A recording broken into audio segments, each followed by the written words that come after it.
Hello, friends, and welcome to episode 539 of the Juicebox Podcast.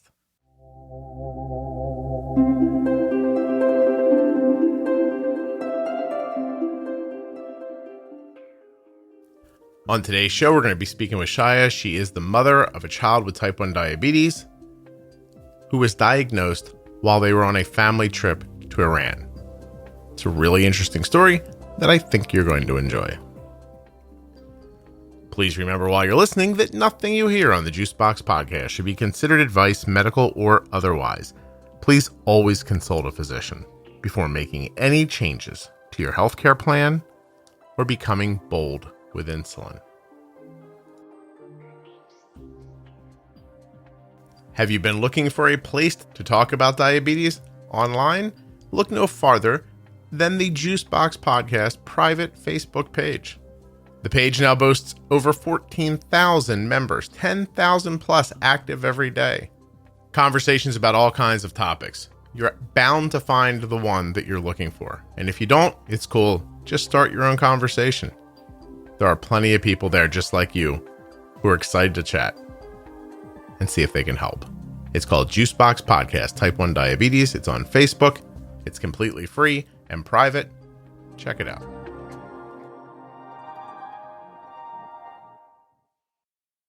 This show is sponsored today by the glucagon that my daughter carries, Gvoke HypoPen. Find out more at gvokeglucagon.com/juicebox. The T1D Exchange is looking for type 1 adults and type 1 caregivers who are U.S. residents to participate in a quick survey that can be completed in just a few minutes from your phone or your computer. This survey is 100% anonymous, completely HIPAA compliant, and does not require you to ever see a doctor or go to a remote site. Every time someone completes the process using my link, the podcast benefits. So if you've been looking for a way to help type 1 diabetes research, the podcast, or both, nothing could be simpler, easier, or more beneficial. Just go to t1dexchange.org/juicebox. When you get there, click on Join Our Registry Now. After that, just simply complete the survey, and you'll have helped people living with type 1 diabetes. So my name is Shaya, and my son, his name is Suren. He was diagnosed last November 2019, and he is 5, turning 6 in April. Almost 6. How do I pronounce his name? Suren. Suren? Yeah. All right, I want to make sure I get it right. All right, Shaya. Okay, so oldest child, only child? I have another daughter. She is turning 3 in March. Okay, so you're first. How about he's my first. How about type 1 diabetes or other endocrine autoimmune issues in your family? Are there any? Nothing. No. None. He was the first ever, and the shock was big because we even haven't heard about it at all before. Okay. Where do you live right now? So I live in Canada, in Vancouver. Mm-hmm. But when he was diagnosed, we used to live in Edmonton. In Edmonton. Okay. So last year, yeah, Gotcha. Alberta. All right. So in Canada, diagnosed. What was the diagnosis like? How did it arrive? Yeah, so the last year, it was in November of last year, 2019, we had my cousin's wedding in Iran. And we booked the trip few months before, and we wanted to go to the wedding. So what happened when we were planning the trip, we decided to stay 2 extra days in Frankfurt, Germany on our way, because that's where my husband grew up, and he always wanted to go back and check there where he grew up, right? Sure. So we booked this trip, and then about a month before the trip, Suren got very sick, like sick as he has ever been before, after. He has this rash, fever, strep throat. He was on antibiotics and everything. And that's when he started being super thirsty, peeing a lot, and drinking all the time. And at first we thought, well, it was the fever, and he's thirsty, so he drinks, and then he wants to pee, of course. Mm. And he got better, but it continued. And then the thing was, it was on and off. So he would be peeing a lot one day, and one day he was normal. So we didn't think any of it, anything about it at first. And then I did Google it, like, I don't know, a week before we went to Iran. And it came, like, it went to a page that was explaining type 1 diabetes. And I was like, well, of course it's not this. So never mind. And then I went out. And it just continued. It kept getting worse. He was like, his behavior was like awful. He came back from daycare every day in such a bad mood. He would cry, and like he would scream at us. Like, he wasn't himself at all. Mm-hmm. And I just thought, well, it's something in daycare. Something's happening at the daycare. And I was like, yeah, we're going to Iran. We'll figure it out after. So then the day we were going, like in the airplane, just imagine we are in a flight for 11 hours. The flight to Frankfurt was 11 hours. And he was going to the bathroom every 10 minutes. And I'm like, kid, stop drinking. Just don't drink so much water. And he was crying, I'm thirsty. Just give me more water. And it was like, I don't want to give you more water. Just stop drinking. So it was crazy. Just like taking a kid to the bathroom in airplanes hard by itself. Just taking him every 10 minutes. Yeah, 6 times an hour for 11 hours. Yeah. So I made him sleep, and then he slept for a few hours in between. That was good. And then he woke up crying that I'm thirsty, I need to go, and all that. But anyway, so we got to Frankfurt, and he was so bad. Like, he was crying all the time. Like, it was the worst trip of our life, that 2 days in Frankfurt. And then I started, like, I called my aunt there, and my aunt is a doctor in Iran. And she was like, maybe he's just anxious because of the trip. It can be anxiety causing it. Of course, it can be type 1 diabetes, but it can also be anxiety. So don't worry about it. Come here, we'll figure it out. And then I was like, okay, so it might be type 1. And then we started worrying. And then we were really worried. We started Googling, and we saw that, oh my God, he can go into DKA, and we're in Frankfurt. We have no access to anything. We don't know what to do. And it just like, it was bad. Yeah. So then next day we went to Iran, and the wedding was 2 days after that. So the day before the wedding, he got tested, and his blood sugar was 290, I think. It wasn't that high. And his A1C was 9.8. Wow. So to go back to the beginning, he gets sick. Did they ever diagnose the illness, or did they just give him an antibiotic all the way back at the beginning? They didn't diagnose it, but based on his symptoms, I thought it was a scarlet fever. It was very similar, like his tongue and rash and everything. Mm-hmm. But when I mentioned it to the doctor, he just said, well, maybe we can never be sure if it's a scarlet fever, but, well, he has a strep throat, so they gave him antibiotics. I see. Okay. So the diabetes symptoms and at least the strep throat that you know about pretty much start hand in hand. Yes. Yeah. Okay. And even though you saw the information about type 1 early on, that probably just seemed ridiculous. Yeah. Yeah. Right. Like, it can't be this. Yeah. When you are in Frankfurt and you're now looking again and you're pretty sure this is diabetes, do you remember looking the first time in that moment? Do you think, oh, I looked at this last month? Yeah. I was sure this is not it. Like, how can it be? And I don't know anybody. And then it kept saying it can be genetic. And I'm like, we don't have anybody in our families. I kept asking my husband, are you sure? Think more. Do you have anybody? And I was like, no. Well, you do that thing. We're in the middle of helping my son figure something out. And, when you first see a symptom, you go to the most, doctors do it as well. What's the most obvious cause of this? Meaning, what do we see most frequently in most people? And then as you start whittling away the possibilities, and it gets less and less likely that you have this thing, it actually is getting more and more likely that you have it, because you've said, okay, well, it's not this, it's not this, it's not this. And as you eliminate things, you get closer to the answer. But in your brain, you hear like, 1% of the population has this, or 10% of the population has this, or, it's very uncommon. Less than 200,000 people a year get it. And you think, well, it can't be me, but it's got to be somebody, right, Shaya? Yeah. And funny thing is, like, about, I don't know, a year before this diagnosis, I read not an article, something a lady wrote in Facebook. And she explained all her daughter's symptoms, and she was like, we didn't know that we should be worried. Like, she was peeing a lot. She was like she was acting out and all that. And she was just like warning other parents to watch out for these symptoms. And then it ended up being type 1 diabetes. And I was like, yeah, okay. So it can happen. And then I didn't even remember that. I did not remember it. And when, like, after my son's diagnosis and after we came back to Canada, I was searching in Facebook type 1 diabetes, and I saw I liked a post. And I read it. I was like, yeah, I read this last year, and I didn't even remember about it. Here it is, right? So how long ago was this now? 2019?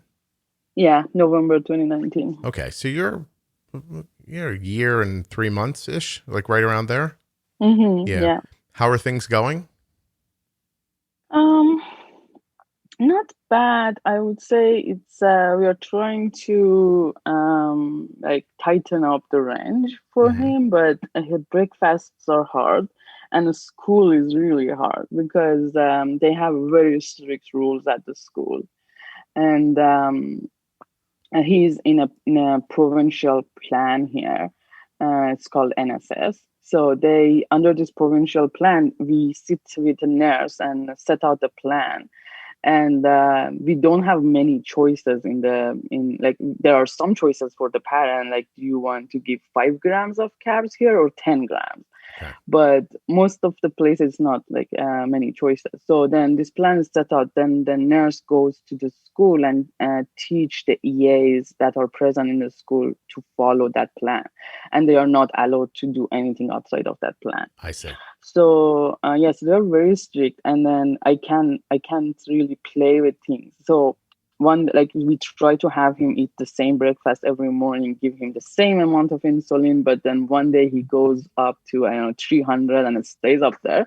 The next day he drops low. I'm like, it was the exact same thing. I don't know what to do. Is he how's he getting his insulin, through a pump or through injections? Yeah, he has Omnipod. He has a pump. And do you see maybe differences on different days of the infusion? Like the first day maybe works differently than the second day, than the third day, etc.? I should start tracking that. We just got the pump in November. Okay. So it's been only like 2 months. But good idea. I should track that. It's interesting to look at. Also, different sites, so different places on the body may affect absorption. And when that happens, then you may need, more basal on your leg than you do on your belly, for example. That kind of an idea. Or maybe at the very end of the infusion or the very beginning of it, it might not work as well as it does in the, many hours in between. There's stuff like that. He's using a CGM? Yes. Which Dexcom. One? With Dexcom? Okay. Yeah. And so that's interesting because he's eating the same exact thing every day. Are other meals more difficult than? So our dinners are, so we eat heavy dinners. It's just our family time. So I cook the main meal for dinner, and it's usually high protein, high fat probably. So he does go high right like around 2 hours after eating dinner. So we eat at 7:30ish, and then he starts go up at 9:30. And I notice I just can't exactly predict how much insulin he needs. So I give him, I have an alarm set to give him some insulin at 9:30 every night. I do it, but I'm scared to give him too much because I don't want to wake him up. And some nights it's just not enough. So I will be correcting till 12:30, constantly giving another half unit. Yeah, you have fallen into. You have definitely fallen into the trap. of I don't want to do too much, so I do too little, and then I stay awake until my eyes fall out of my head. Exactly. Well, But it's not every night. Some nights I'm great. They're like perfect. He just goes steady till the morning but I give 1 unit and I'm like great. Or like I track the food. Like for example, I know if he eats salmon, he needs 3 units at 9:30. So I give him 3 units and it's perfect. But it doesn't always work with all like the same food, and I haven't tracked all the food yet. So all that. are your meals culturally like different than an average Canadian meal, or Yeah, they are? they are. Yeah. So I don't think I've had anyone on to talk about it yet. I should, because I've had enough conversations privately. But I know that a lot of Indian families struggle with the meals that they kind of traditionally use. And I was wondering if you were in a similar situation. But Yeah. it We is. probably are very similar to Indian foods. Our foods are. Okay. Yeah, I know there's usually a lot of rice, right? For you, yeah, and then that becomes interesting. And like you said, then there's the high protein, the high carb. Well, at least you know about the protein and the fat rise that comes a couple of hours later. Did you learn that from the podcast? Yes. Oh, Yeah. cool. Well, that's good. I'm excited about that. Have you considered things like there's ways to manipulate insulin? So if you know for certain you're going to see that rise 9:30 every night, it happens. You could use a heavier basal rate starting at like 8:30 that maybe runs for an hour and a half or 2 hours to try to stay ahead of the rise and keep it from happening. You could try an extended bolus from the meal where you might take the amount of insulin that you're using for the meal and then go look at all those corrections you usually make, figure out what the least of those corrections usually is. And then you say something like, we're going to, I don't know, I'm just using like pretend numbers, but let's say it's 4 units for the meal and you're correcting with 1.5 units. So maybe you say, we'll push the button here, we'll pre-bolus 4 units, and then we'll tell it to put in 2, 4, like maybe like 70% now. And the last 30%, you can have it drag out over an hour and a half. And you could almost kind of create that wall with that extended part of the bolus. But you, a lot of people make the mistake of trying to, so stopping a late rise with an extended bolus and extending a bolus for pizza can be different because sometimes people use pizza as an example because it goes in, it doesn't necessarily hit you very hard right away, but then it ramps up and gets you later. So you need less up front, more in the back end, where with this, you need what you need up front, plus you need more on the back end as well. So there are little ways that maybe, but you'd have to be seeing it every day for certain to do something like that. Yeah. Yeah, I have to try those. I tried extended bolus for a little bit. I just didn't like it. It was like I couldn't figure out how much exactly to add. And it just was frustrating for me. Yeah. So No, I it's started hard. doing this other one to track each food and see how much corrections I gave for each one. Right.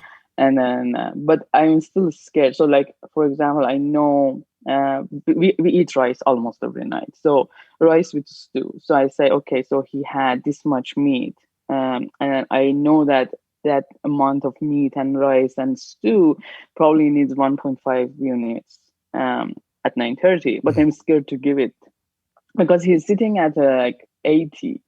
And he's asleep. And I'm like, okay, so he's 80 and I want to give him like 1.5 units.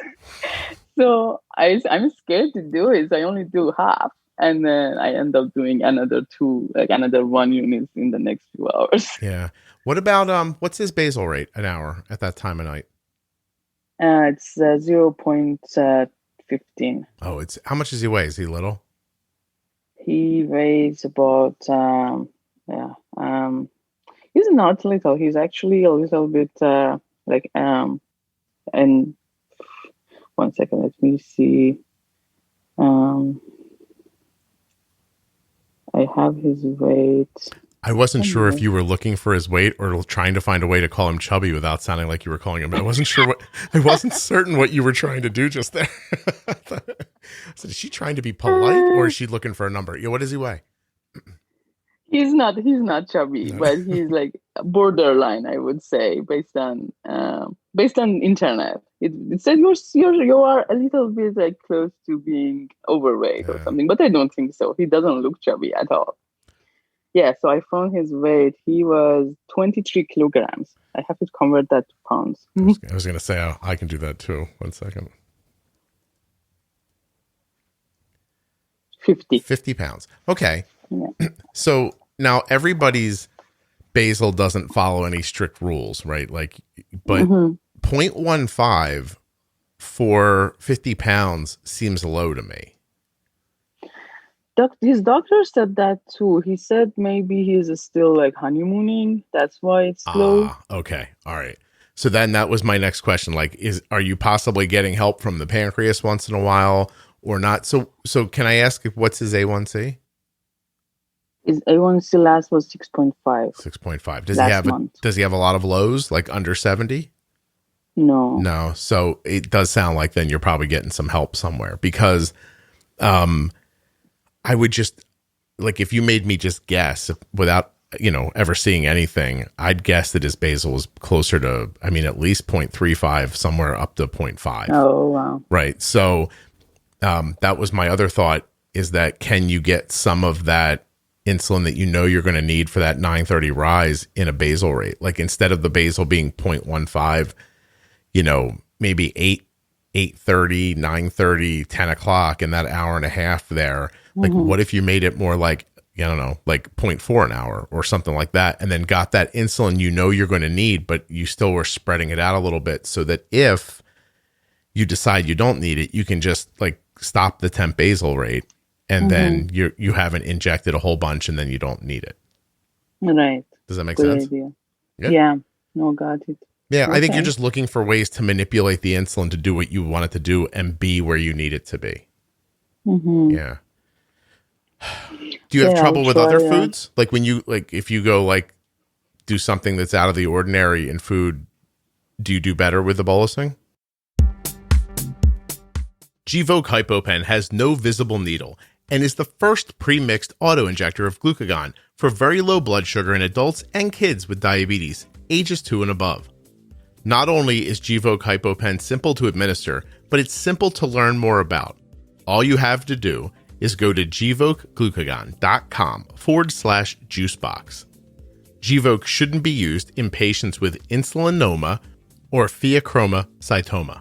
Visit gvokeglucagon.com/risk.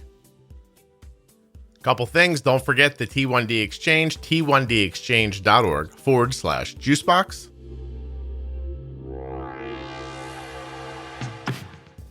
And while I have your attention, I'll remind you that the Diabetes Pro Tips series begins at episode 210 in your podcast player and is also available at diabetesprotip.com and juiceboxpodcast.com.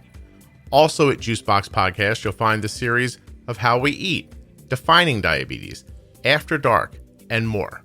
Check it out, juiceboxpodcast.com. Looking for support from people like yourself? Find the Juicebox Podcast Facebook page. Wow, my lips stuck to each other when I said that, so I'll try again. Find the Juicebox Podcast Facebook page. It's private, has over 14,000 members, and those people are just like you and having conversations about things that you're wondering about or just need some backup on. Juicebox Podcast, Type 1 Diabetes on Facebook. It's a private group. You'll have to answer a couple of questions to prove to the algorithm that you're real, then you'll be right in. All right. t1dexchange.org/juicebox. diabetesprotip.com. Juicebox Podcast, Type 1 Diabetes on Facebook. Let's get back to Shaya. Do you have trouble with other foods? So what I do is when there's something new and I haven't tracked or no idea about it, I do exact math and I put it in, and so like I do exact math, but I do like put it in, I do a little bit more insulin, and then I just watch him. Most of the times it's actually good. Yeah. And sometimes, like, if I see it just going a little bit downward, I just do a tempered basal of minus, 60 or 100 or something, and it's just okay. Gotcha.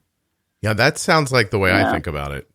So, I mean, what I can tell you is that over time, you get, I mean, better at it in that you've had more experiences with certain meals, and it just eventually you'll just do it. You'll put in the insulin, and then you'll like, it's been 2 hours later. I know it needs more, and you're just going to do it, even though the number makes you feel like they don't. You realize you're just pre-bolusing in that second go round. You're really just pre-bolusing a rise that you know is going to come, but isn't showing on any of your data yet. So Exactly. yeah, except for the data of historic knowledge from it happening over and over and over again.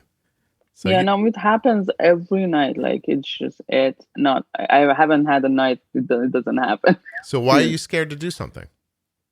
I don't know. I'm still like I hate that when I have to give him juice when he's asleep.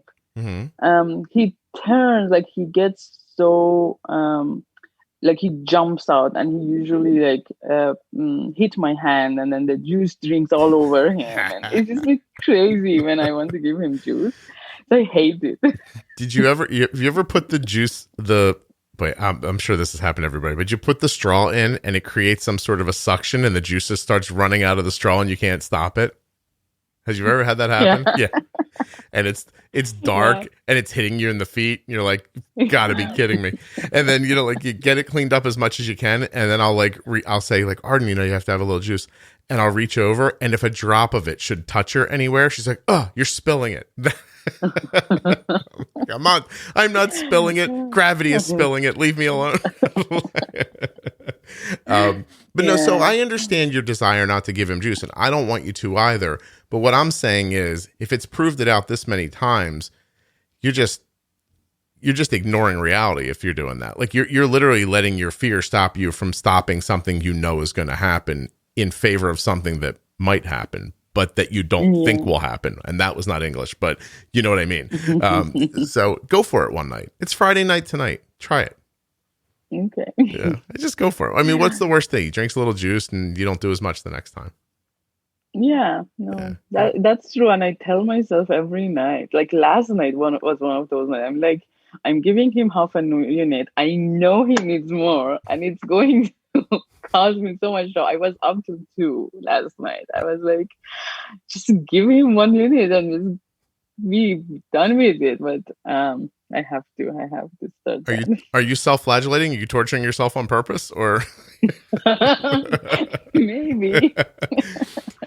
Well, listen. If it makes you feel better, you're at a place that I think everyone finds themselves at some point, and now you just have to make the more conscious decision to just do it, and so you can see what'll happen if you do it that way instead of being afraid. You just got to put the fear away a little bit.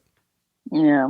And I just listened to that podcast where you talk about that. And I think that was last week I listened to it. And I was like, yeah, I can do it. Yeah. So I'm in the process. Yeah, good for you. No, I have to tell you, to me, it sounds like you're doing extraordinarily well. And you're just, you're coming up on the speed bumps and climbing over some of them faster than others. That's all. Mm-hmm. Yeah. Do you feel like you're doing well? I think so. I do great with pizza.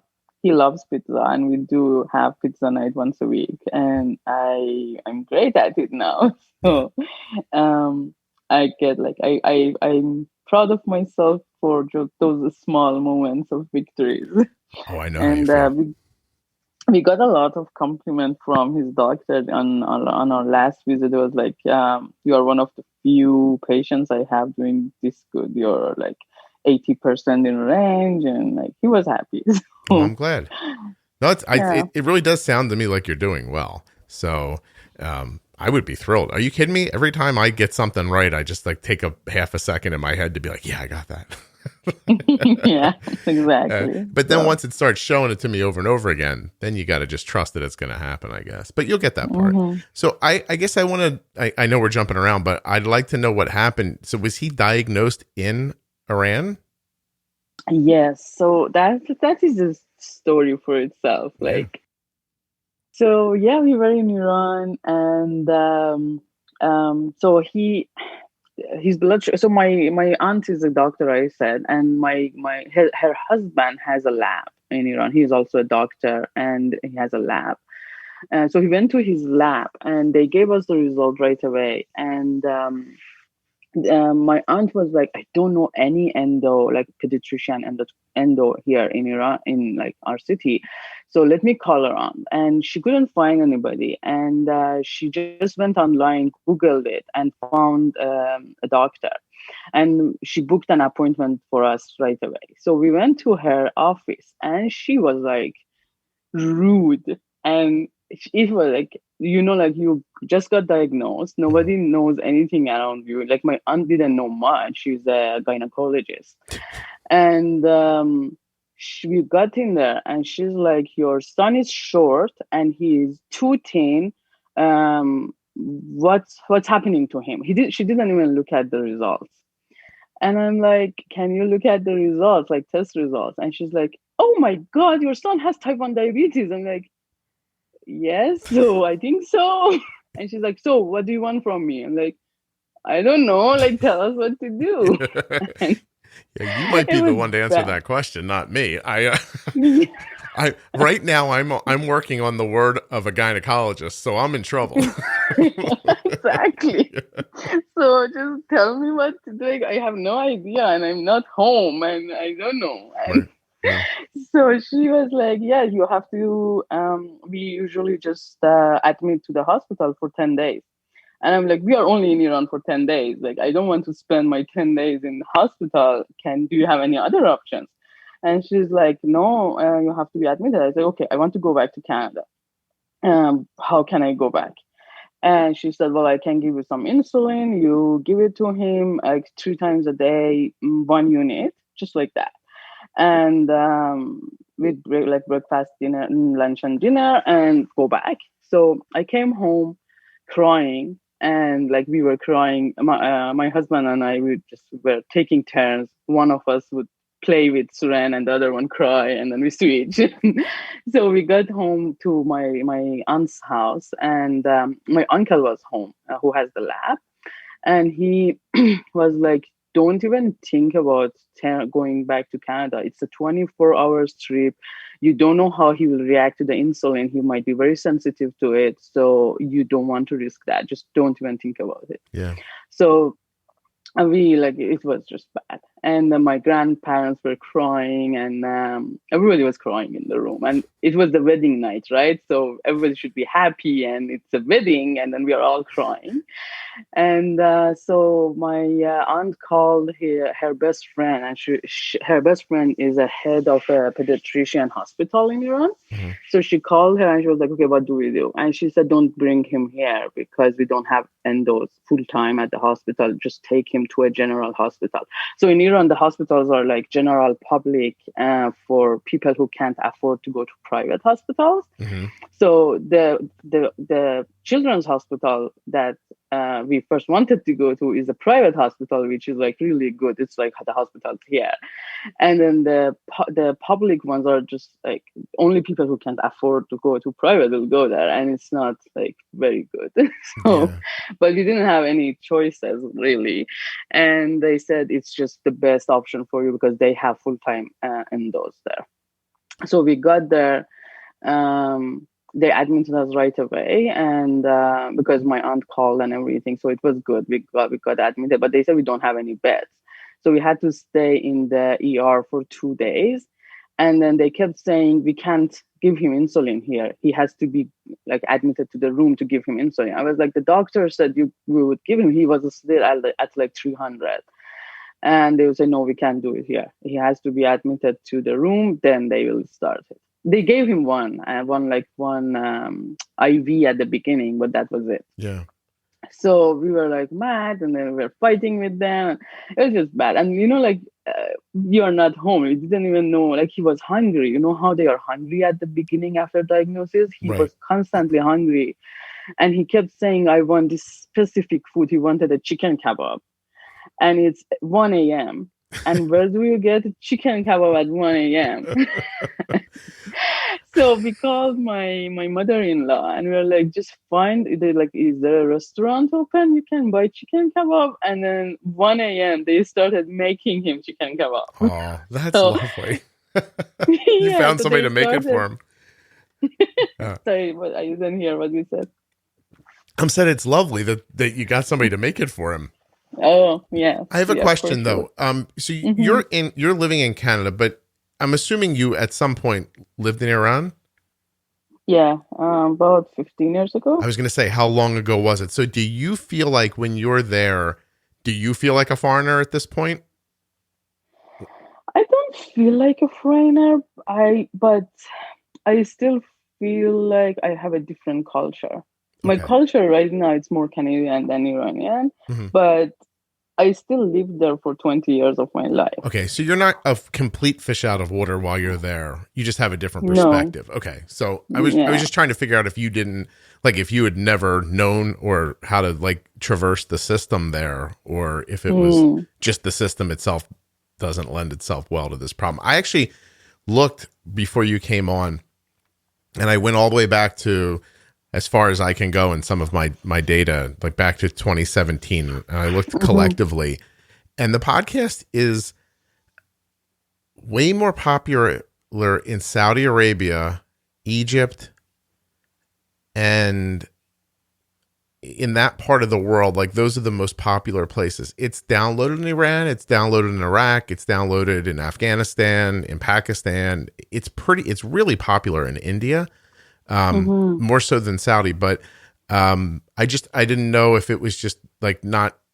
Is it culturally not common for people to look for help like that, or is there not even a pathway for them to look? Is English a barrier? No, yeah, English. I was going to say it's Okay. English. India, they are good with English. I lived in India actually for 3 years. I did my BS bachelor's degree there. Okay. So their English is really good. They are good, but in Iran, most people don't understand. I even introduced your podcast to a few people, and I said if their English is good, like one of them, her daughter is 13, I think, and I said, "Is how is her English?" And her mom said, "Yeah, it's really good. She's going to classes and everything." I said, "Yeah, have her listen to this podcast." Okay. So I've introduced to some people, but usually no. Yeah. Yeah, it's interesting because the show's also fairly popular in Japan, but I think that's Mm-hmm. mostly expats. I think that's mostly transplanted Americans living there. So Oh, yeah, okay. it's just it's interesting to see where it just makes so much sense that it's basically around where English is easily understood. But Yeah. I'm glad it found you and that it helped, and that it's maybe helping. But I think that's just sounds extra frightening because you really did get, I mean, even once you got to the endocrinologist there, the here, take some insulin, jump back on the plane, I count as bad advice. Yeah. Yeah, I agree with the advice that you got to not do that. But I wonder what would have happened if you put him in the hospital for, well, what did you end up doing? I mean, you're in the hospital now. How long was he there? Yeah, we were there for like 5 days. So Okay. I kept pushing. I was like, I know, like, I've learned everything. Just let us go. And they were like, there was this one doctor. He was actually a resident, and he hated me from the beginning. So, like, he would be like, do these classes for us, and I would type whatever he was saying in my phone. And, like, like in Iran, they don't do that. They have paper and pen, everybody. Mhm. But I don't. I have my phone and I type everything in there. And he was like, are you even listening to what I'm saying? Do you even care? And you're on your phone all the time. I'm like, I'm just typing what you are saying in my phone. And he Please stop. hated me. Yeah. So he was pushing back. I was like, please release us. Like, I know everything. I've learned carb counting. I learned everything. Yeah. And just let us go. And he was like, no, I still have to quiz you on a few things. And he would ask me questions like, what happens if like he goes low? And I don't know what happened. And then the main doctor, the main endo, he was really nice, and he was like, "Yeah, you're ready to go. You can go." So we stayed like 4 or 5 days at the end. Okay. Well, you got out there a little early. Did you miss the wedding? So it was the second night at the hospital. So I begged my son. I was like, I came all this way to go to get my cousin's wedding. Can I go? Oh, and by the way, so the hospital, it's women only, women and children. So my husband couldn't go up to a room at all during those 5 days. And I was like, I'm just going out of my mind. I've been up 24/7 with him for the past few days. And so I asked them if they can temporarily allow my husband to come up, and they said no. So my sister-in-law, who was also supposed to go to the wedding, but well, she was further. She came there, and my son, like he didn't even know her. Like she is her aunt, but they never met before, like other than that trip, right? So he was like, no, I don't want to stay with her. And then she brought her a gift, a game, and they started playing. And then I was like, can I go? And then he said, okay, go. So I ran from the hospital to the wedding. I got there late. And then my mom had my dress with her, and my daughter was there with my mom. And I just put on my dress, like I didn't even do makeup or my hair or anything. And then in the dressing room of the salon there, our family, they just like so many of them came in together, and they just had heard about Suren. And then everybody just burst out crying. And then I'm like, I'm standing there laughing. I'm like, stop crying. It's a wedding. Just leave it. Just let's think about it tomorrow. Just don't cry. Well, everyone's already so emotional probably from the wedding. And then you get this news and it's easy to start crying. Exactly. I have to ask you, men aren't allowed in the hospital. Was that specific to that hospital? I think it's all the children's hospital or something. They only allow children and women, like the moms can go with the children. It was a children's hospital. Gotcha. And the moms can go with the children because then because, it's a Muslim country and the moms need to like have hijab. So for the moms to be comfortable and not needing to wear hijab around men, I think that's why they put that rule. But it's awful. It's just like awful. Like, how do you expect a mom to be up with the kid 24/7? Like some of those kids, they were like crying all day, all night, and the moms were up. Like it was just they were all exhausted. Yeah. Just allow the dad to come in for a second. Well, it's probably a rule that men dreamt up to get some time off when their kids are sick, don't you think? Yeah, probably. We'll say the women have to go in the hospital, and that way I could sit at home. Are there male doctors? Yeah, there are male doctors, but they only come in at certain times, so you know when they are coming, and you can they shout out there like doctors are coming, and everybody knows that men are coming in. Gotcha. And then everybody puts a job on.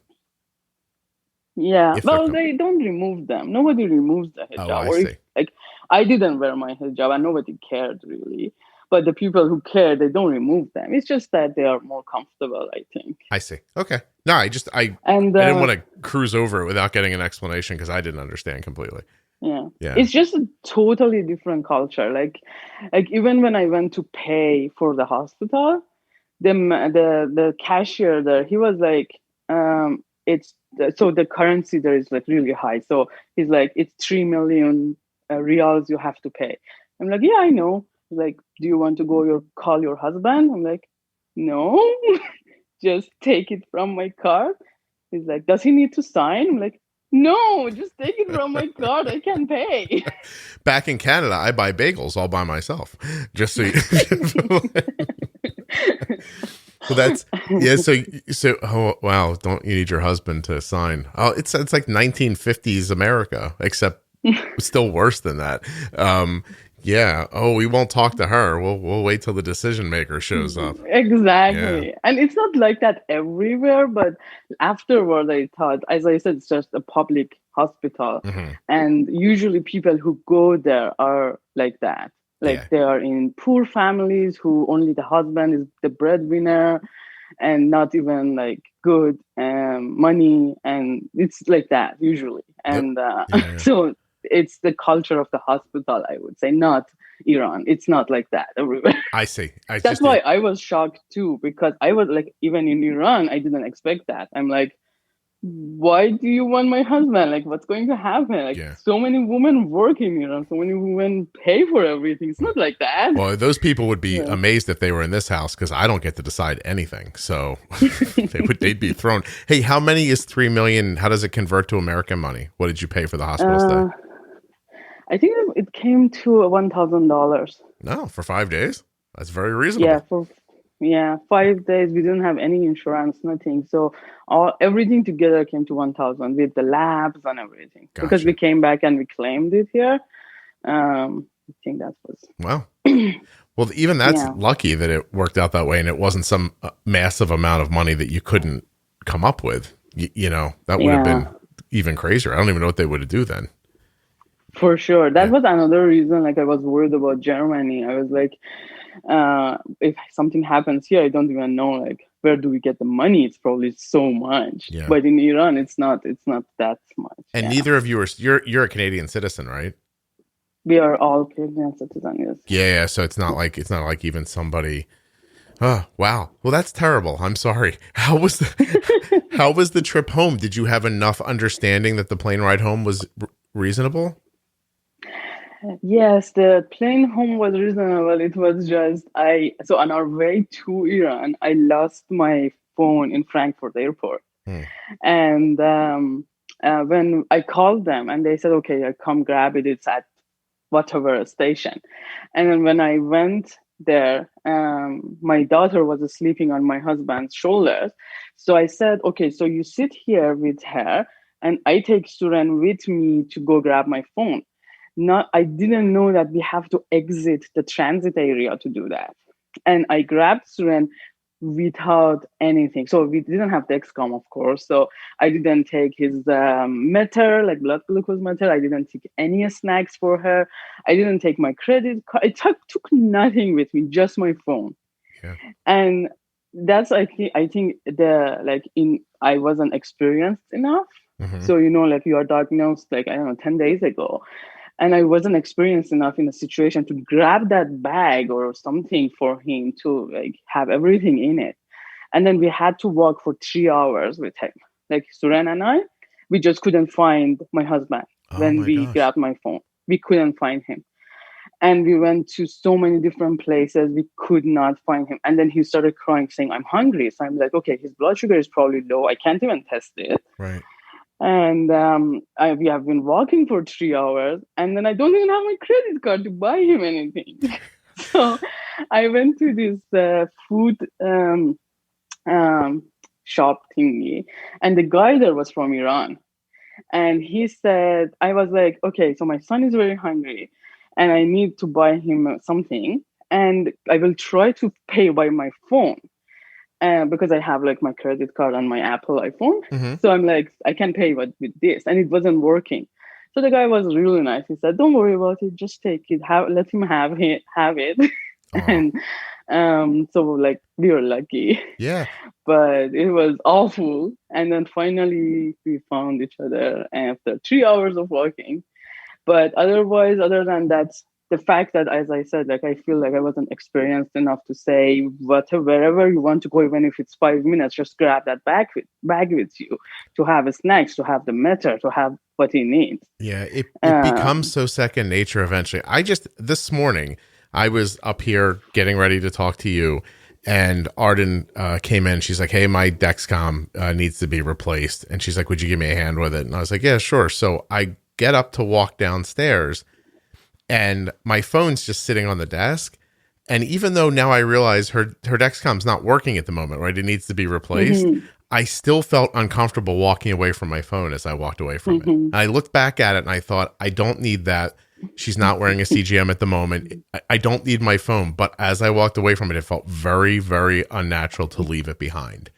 And exactly. Yeah, but in the beginning, you're right. In the beginning, you have to physically remind yourself, take these things with me when I leave. Because it's just not, it feels like you're tied down, but that feeling goes away. But in the beginning, you're like, oh, I have to have this stuff with us. And it feels like a burden, but it just becomes very natural. And you don't think anything of it. But that makes sense. Why did it take so long to find him? Just because you didn't know the area? No, because they sat where we came out of the plane, right when we came out. And they said, you're not allowed to go back there. So the doors were one way out from there. And I couldn't go back in, and he couldn't come out because he had 3 hand luggages, and then a sleeping baby with him. So you had to literally find a way back to where he was. Exactly. Oh my gosh. And they said like the doors are one way out, and then anywhere I went, like they have like it's a very big airport.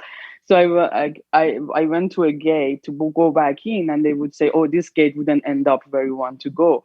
And then I kept tracking with Find My iPhone. I kept tracking my husband's location and try to walk toward that dot. But then at one point I had to turn, and then it started getting further away. It was crazy. And then I find this guy, and I'm like, just help me, please Yeah. help me find my husband. And then he's like, okay. And then he walked with me for so long, and he was like, I think I have to go from this gate.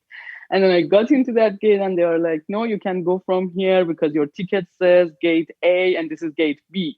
I'm like, but my husband is at the end of gate B. And they're like, no, you can't go in. Oh my gosh.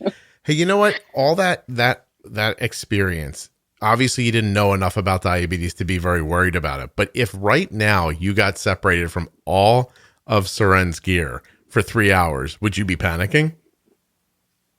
Like, now that you understand the diabetes better, do you think you would have had a different reaction? I would be panicking more than what I was then. I would think so. I'm thinking about just now Arden's change. I was like, all right, so we tested, did the CGM change, gave her some insulin for the number we had. And I was like, in an hour, test again, because I want to make sure we're still going in the right direction here and not getting too low or too high. And I just wonder, I guess you just have to do what you did, though. Go off of your feeling, kind of treat hunger maybe as lower blood sugar, because you're completely blind, right? So you have to make some sort of a decision. I think you did a really good job with it, honestly. I just had no idea, like at the beginning, they just tell you test every 2 hours and give this amount of insulin with food. And okay, I'm doing that. So, and I didn't expect to be walking for 3 hours. I didn't even take insulin with me, right? So I'm like, okay, just I guess he's okay. And then his doctor in Iran told me, like, there was this once that I was like, do I need to stay awake with him all night to make sure he doesn't drop low? And then she said, no, don't worry about it. If he drops low at night, he will be so uncomfortable and tossing and turning and crying and stuff that you will know. But I don't trust that right now. I know I shouldn't trust that right now. Yeah, that's not a very technical answer. Exactly. You'll hear the seizure coming, Shaya. Don't worry. Great, thanks. I know, right? Yeah.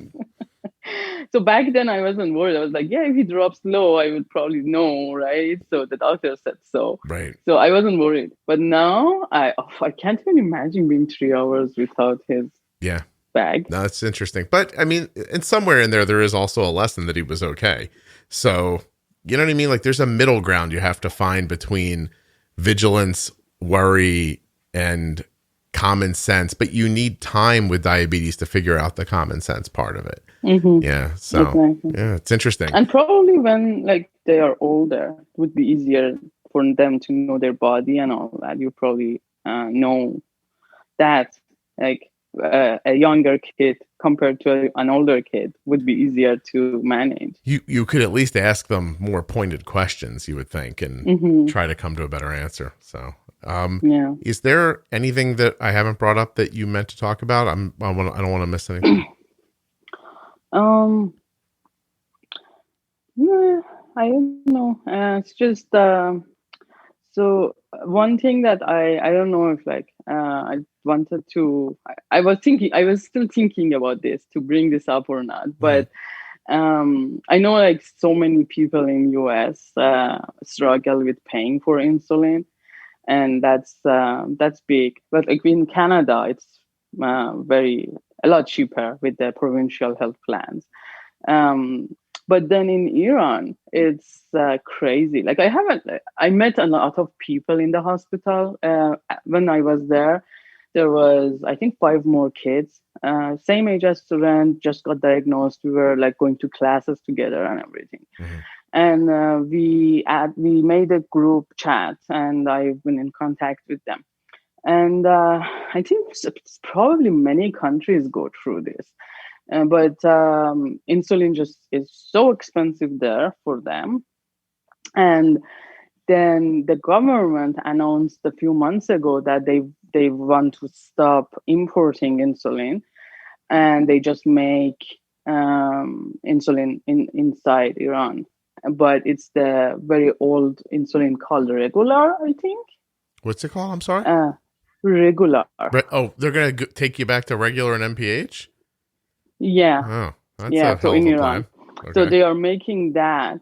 So and they are forcing people to just use that instead of Novorapid, Lantus, and everything. Oh. So it was big, like got a lot of media attention and people. I don't know what happened to it. It's more quiet now, but I think it's because of the how much it costs.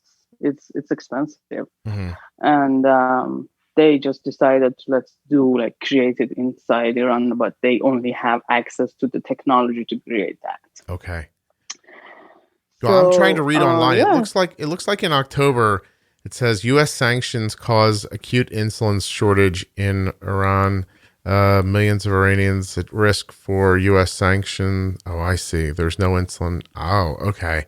This is a trade. Yeah. This is a trade problem, and the way that the country's trying to cover it is by making older insulin, probably because it's easier to produce, I would think. Yeah. And you don't need. Yeah, I would guess that's the idea. I'd have to look. And they won't be any access to pens, so they will have to inject with needles. And like these kids, it's just awful. Yeah. And they have no access to pumps or Dexcom, nothing. Dexcom is not even available. Like they can bring some people can buy Dexcom from Turkey or other countries, but it's super expensive. It's like one Dexcom costs 1 month's salary. For them. Jeez. And I know someone, she said, I'm selling my house, put the money in bank, and with the monthly interest, I can pay for my son's Dexcom. Wow. That's incredible. Yeah. So like they are struggling. Yeah. It's no pump. Like I have one person who was able to finally find pump for her daughter, but then with the sanctions and everything, they stopped having it. So they went back to injections. I wonder if the new administration in America is going to impact this at all. I wonder if it'll change because of that or not. I'm not certain. I mean, I don't know. I can't learn enough just looking at it right now to find out. Mm-hmm. But that's terrible. She sold her home. Yeah. Yeah. My gosh. So we're lucky. I feel very lucky and thankful to have access to all the technology and everything. Mm-hmm. And it's different. It's hugely different. A different life. Yeah. I mean, they're genuinely talking about going back and using insulin that probably hasn't been regularly used in America for, 30 years, maybe. I don't even know, a long time ago. And you can't count carbs with that then. Now you're just giving yourself those, like, inject some in the morning, inject some in the evening, that kind of a plan, which is not much of a plan, especially given that the meal choices are going to be pretty, hard on the insulin too, I would think. Yeah, that's how the food is. Well, I'm glad you brought it up. I'll see what I can learn about it before I put this up, and I'll put links up with it if I can find something that makes sense. Okay. So how did you find the podcast? Like your podcast in general? Yeah. Not podcasts in general, but mine specifically. Yeah. Well, I don't listen to any other podcast. I didn't even consider. Oh, would you say this is the only podcast you listen to? Yeah. Ah, perfect. That's what I want to hear. No. So yeah, I love it. I think you hear this probably so much. I love you. I love your podcast. I love what you do. I hope, I hope all the best for you for doing this. And, I don't know, like you probably don't want to, have this on the podcast, but I was listening to one of your episodes and you were saying, like it was at the beginning, you were saying, I don't want to run any advertisements or anything because I just love to do this. And I'm like, why? I love what you do. You should run advertisements to pay for this. Oh, was it like a recent one where I was like, I'm just putting this episode up, I'm not putting any ads on it, that kind of thing? Yeah. Sometimes I just have so much content, I want to get it out.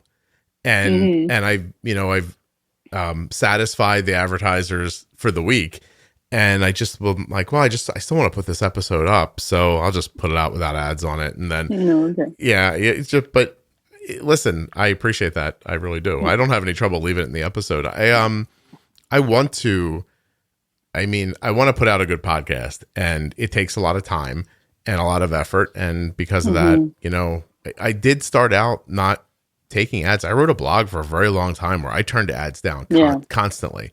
But this is podcasting is a time suck that is different than just writing online once in a while. And if I didn't take advertisers on the podcast, the podcast wouldn't exist, because my wife would be like, go get a job. So I'm sure. Yeah, it would happen very quickly. She'd be like, what are you, just sitting around making a podcast? I don't think so, buddy. Get moving. So, but I love that it helps. But how did you find it? If you don't listen to podcasts, how do you find a podcast? So what I like, when I was still in Iran, I posted about students' diagnosis in my baby, like mommy's group for like birth Facebook group. I don't know what it's called, but anyways, a Facebook group for April 2015 babies, basically. And I posted there about diagnosis, and I was like, I have no idea what I'm doing. I'm just so scared. I don't know what's happening. And someone introduced me to someone else whose kid was diagnosed like a few years ago, and then that someone else introduced me to a Canadian group of parents of type 1 diabetes. And then that's where I found about Juicebox. Wow. Podcast. That is a marketing scam I could not plan on purpose. That's for sure. So you're in a Facebook group just for kids born in your like day, month, and year. Yes. Then you meet a person in there who moves you on to another place, and that's where that is not a straight line to finding something. That's for certain. Yeah, so I found like the lady was really nice. She was like, a few years ago my daughter was diagnosed, but she was, I think, in US maybe, and she said there is a group for Canadian parents, so just join that. It would be really helpful. So I joined that, and then I was asking so many questions. I was like, how do I control this and that? And then someone wrote a comment saying, yeah, just like join, like listen to this podcast. It's amazing. And that's how I started. Well, see, I'll tell you what, somebody suggested the podcast to you. It sounds like to me, because you were asking pointed, probably thoughtful questions. And they were like, if you're trying to look that deeply into this is probably the place for you to be asking those questions. Yeah. That's excellent. I'm so happy. I don't know who did that, but that's really lovely. There is a lot of parents in our Canadian group that listen and suggest. Like, I've seen so many comments like that. It just goes around. Like, everybody suggests. I've done it to so many people. Just go listen to a podcast. Well, thank you. I very much appreciate that. Yeah, Canada. The show's pretty huge in Canada. It's obviously the biggest in America, but after that, Canada, Australia, and the United Kingdom are sort of the next larger download places. So, and you would expect that with the English language and all that. So maybe I have to stop worrying about how to get the podcast to be bigger and just teach people to speak English. That might be the quicker. Yeah, I was going to suggest the other. I was going to say maybe you have to translate your part, like have someone translate. I don't know. I have to tell you, I have thought that through 6 different ways, and it just never works, because if I don't know the language that we're translating it into, then I can't kind of quality check the translation. Yeah. And then I'm stuck, and I would never want somebody to say something that ended up not being correct. And so that's where I sort of get stuck on that, because I've definitely thought about that for especially Spanish speaking people. That seems like a big population that's underserved. And I have talked about it. Listen, the truth is, if an advertiser, I'm not even saying one of them that I have now, but if there's an advertiser that would be willing to foot the bill for it, what I've learned is it's just very expensive, because you have to hire professionals to basically listen to episodes and then translate them out. And it's not cheap. So it's not something I can afford for certain. And you have great voice. So I don't know how you find someone to have great voice like you to match up. I appreciate that. I it's funny when I talk privately to people and they're like, how do I make a podcast? I'm like, well, the first thing to know is that most podcasts fail. So, you can definitely try it. I said, but there are some intangibles that you just can't manufacture. And I do say sometimes, like, I have a nice deep voice, And that's helpful. It's helpful to listen to. I find it in my own life when I start talking, people just sort of like get mesmerized a little bit. And I just think it's because I don't think it's what I'm saying. I just think my voice is deeper. So, get a little heads up there for me, a little extra boost. But I really appreciate you coming on and telling me that whole story. It's fascinating. And I appreciate it. Again, people won't know this, but you let me move your time at the last minute. I was having trouble yesterday. No, you were very kind. So thank you. No problem. I was happy. And thank you for having me and talking to me, and great points and suggestions you made for helping to manage that nighttime rises. So I'll try those. Will you send me a note and let me know? Yeah, we'll do for sure. Excellent. I would love to know how it goes. And I'll actually, if you get back to me in the next couple of months, I will I'll put a little addendum on the back of this and let people know what you said. Okay. Thank you so much. Sure. Have a great weekend. Thank you. Yep. You too. Thanks. Take care. Have a good day. Bye. A huge thank you to one of today's sponsors, Gvoke Glucagon. Find out more about Gvoke HypoPen at gvokeglucagon.com/juicebox. You spell that GVOKEGLUCAGON.com/juicebox. I also want to thank my guest today, and thank you for listening, supporting the show, sharing it with others, and all the other great things that you do. I'll be back soon with another episode of the Juicebox Podcast. Thank you so much for listening.